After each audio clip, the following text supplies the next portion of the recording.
Figure it out. Hello, this is Adam Koralik with Figure It Out Productions. The following video is part of our Quick Shoot series.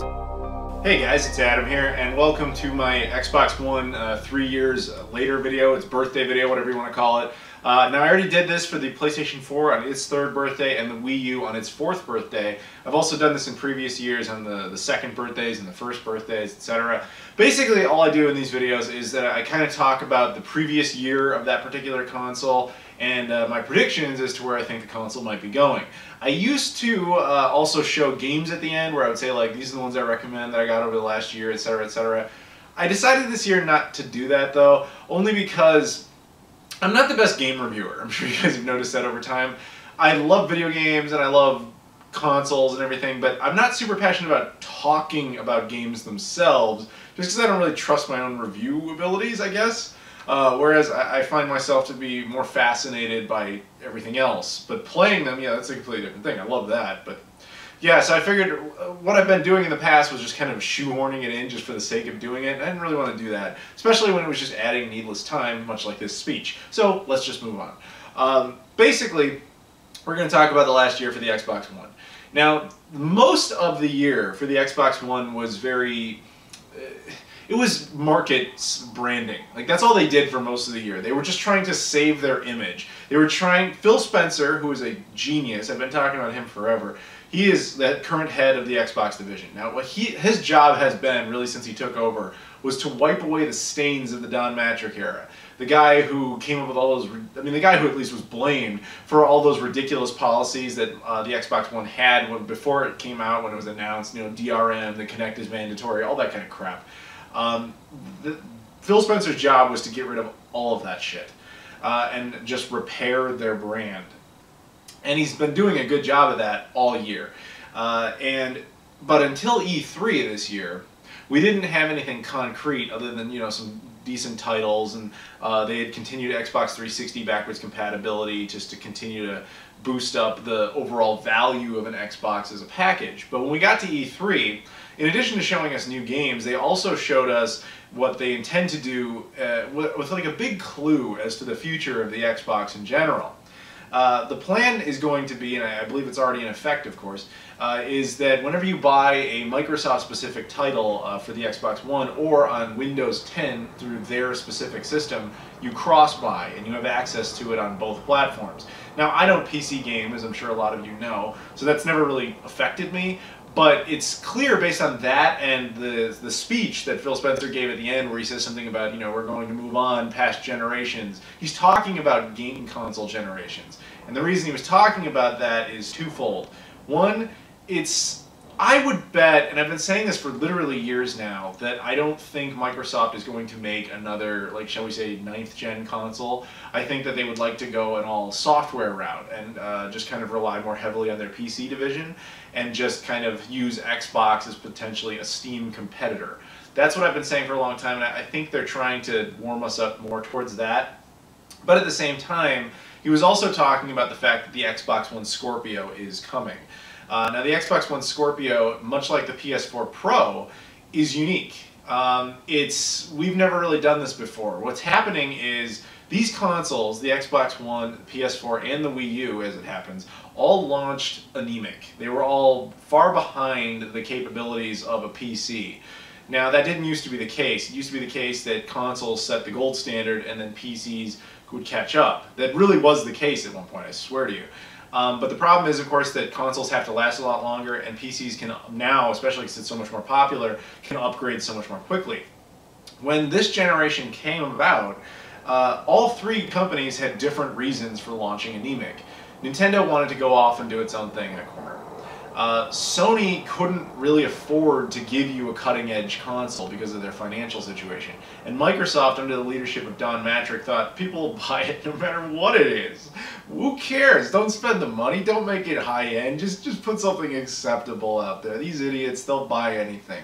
But anyway, so as a result, we got to a point where these consoles, I mean, really quickly, we got to a point where the consoles were already out of date. Which doesn't usually happen. I mean, usually the conventional model has consoles get you have to dig into them for a few years before developers reach the potential of the device, where this happened within a matter of months with the 8th gen consoles. So that's probably the biggest part of the reason that Sony decided to upgrade to the PS Pro, which is like a 1080p console on steroids. Like, it can do some 4K capabilities, but not true 4K gaming, where the Xbox One Scorpio is designed apparently to be a full 4K gaming capable console. That's what we're told. But we don't have it yet, and there's not a whole lot of information on it, but we have reason to think that it's probably true. But we'll talk a little bit more about that in the prediction section. Like I said, past year, that's primarily what Microsoft was doing. They were just trying to kind of get us prepared to switch mindsets about how consoles are going to work, and at the same time repair their brand as a whole.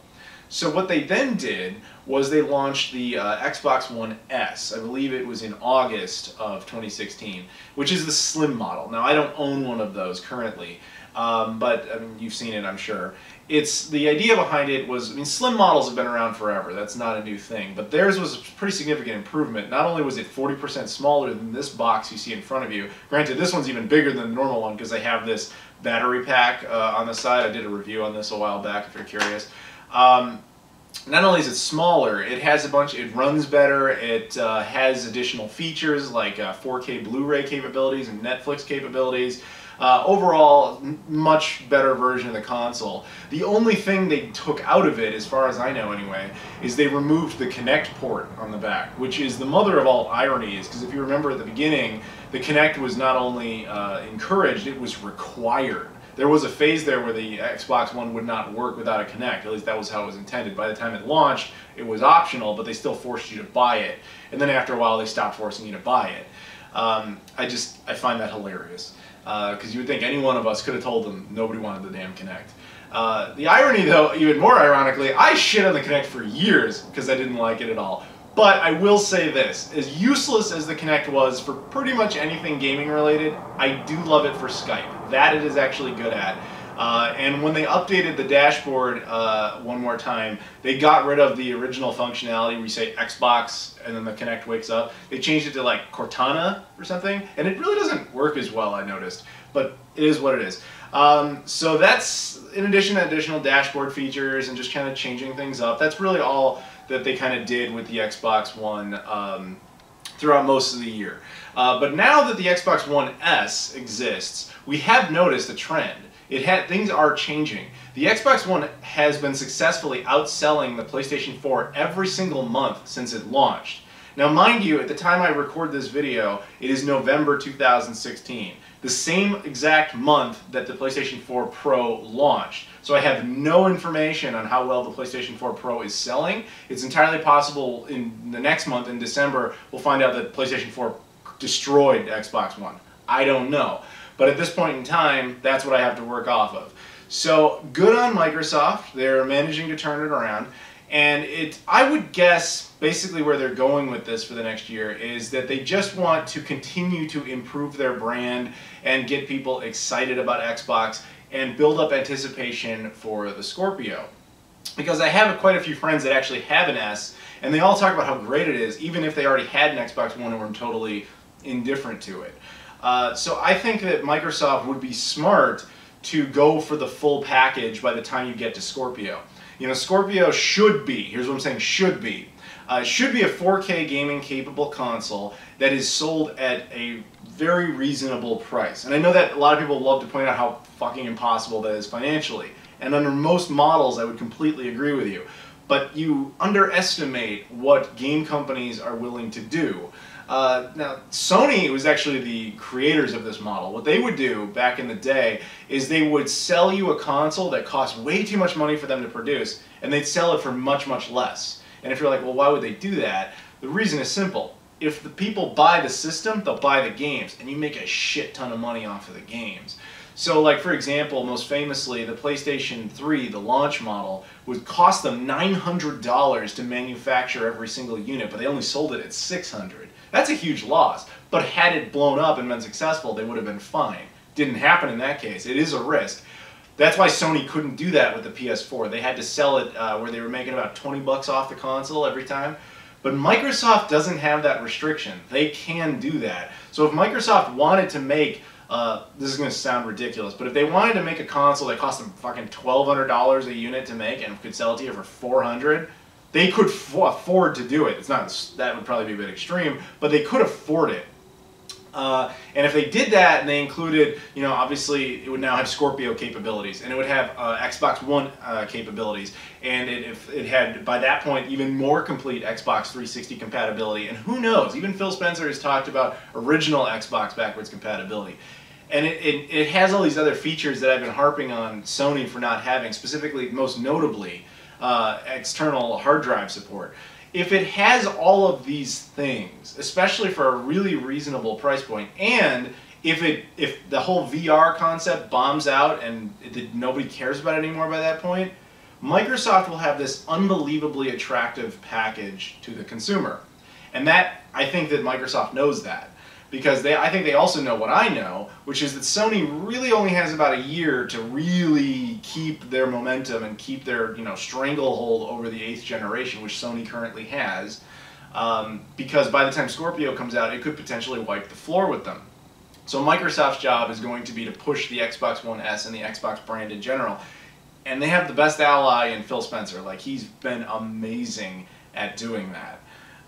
So I would hope that they, you know, mostly spend the year, I'm not going to tell the guy like how to market his machine, he clearly knows what he's doing, but I would hope that they also do a really good job with like exclusive titles, or at least console exclusives, because they know anything that they produce exclusively will also appear on PC. I don't care about that, but like, if you want to make your console interesting, that's a great way to do it, is to have games that can only be acquired on your console, which in Microsoft's case, again, wouldn't be fully accurate, but again, within console context, it would be. If PlayStation doesn't have it and Xbox does, then Xbox has a one-up. You get my point? So yeah, I would love to make some other, you know, suggestions and perhaps even criticisms and stuff, but I gotta be honest, they've been the best at listening to what people like me said. You know, if you go back and watch my older, I mean, if you're thinking, oh, Xbox fanboy, I fucking hate him. Dude, go back and watch my older Xbox One videos. I ripped this thing apart for how much I thought it sucked. But I kept saying, if you would do this, and this, and this, and this, I would like it. And then they did this, and this, and this, and this, and I like it. Like, you know, they did those things.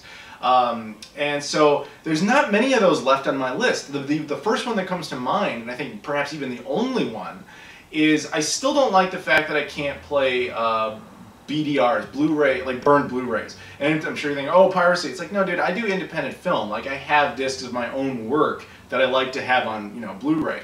But on the Xbox One, I can't play them. However, I don't own an Xbox One S. For all I know, that version actually does play them. So, and who knows? Maybe the Scorpio will do that. But, you know, aside from, you know, original Xbox backwards compatibility, which again, Phil Spencer did acknowledge the possibility of, there's not much else I can request, because every time I think of something, they kind of do it already. You know, external storage, additional music support, 4K Blu-rays, etc., etc., etc. They keep pumping it out. Like, the Xbox One S plays 4K Blu-rays, where even the PS4 Pro does not do that. So I have to give them props, man. They for the second year in a row now, they win the Most Improved Player award.